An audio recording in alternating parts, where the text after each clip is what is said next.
Good morning. Thank you for joining me for another 5 good minutes with the Word. I'm Barry Bryson, and we're continuing our study of the Gospel of Matthew today. We're in chapter 27, and we're going to read verses 38 through 42. Jesus is now hanging on the cross, and we've talked about what that entailed in past sessions.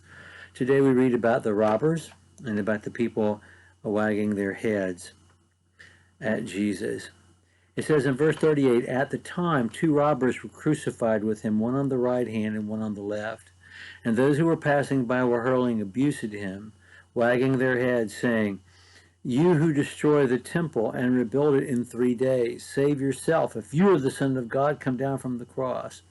In the same way the chief priests, along with the scribes and elders, were mocking him, saying, 'He saved others, he cannot save himself.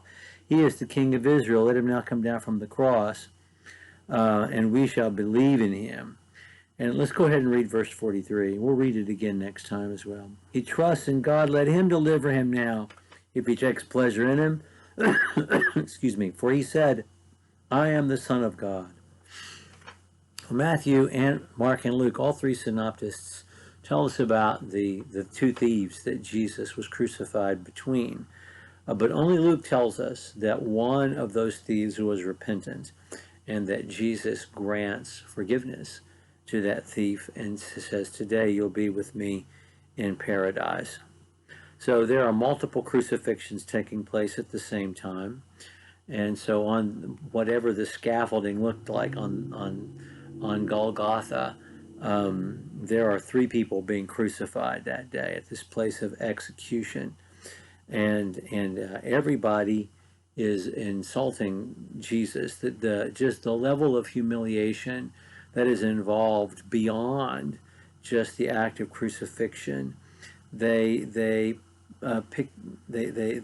pick on Jesus and single him out for the most severe taunting that they can. There's hatefulness here. There's absolute hatefulness, that venom being spit at Jesus as he is accomplishing their own salvation as well as ours.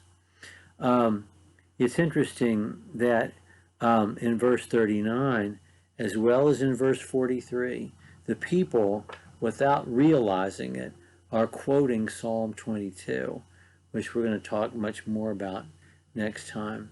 But I want to commend to you Psalm 22 today and ask you to read it between now and tomorrow, because I think it's nothing less than a prophecy that takes us into the experience of Jesus on the cross.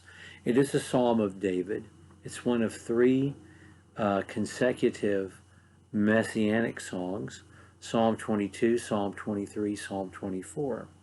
Psalm 22, we have Jesus as the Messiah as sacrifice.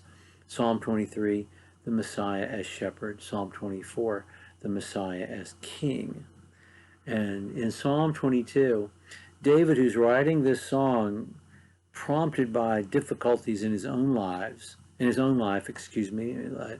not sure exactly what those difficulties are, gives in great detail, in uncanny detail, the things that happened to Jesus, the way he's beaten, the way his bones are visible from his beating, the way they taunt him, and the very words they use to taunt him, the fact that they are gambling for his clothing, which happened yet last time we were together in verse 35.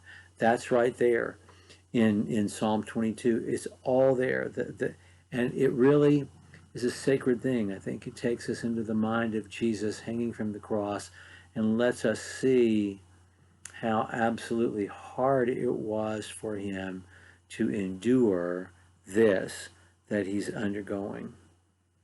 Well, let's remember verse 43, and that it comes from Psalm 22, because Jesus is going to quote the opening line of that song next time we're together. Next time we're going to pick up with verse 43. Thank you for joining me for what is today 5 good minutes with the Word.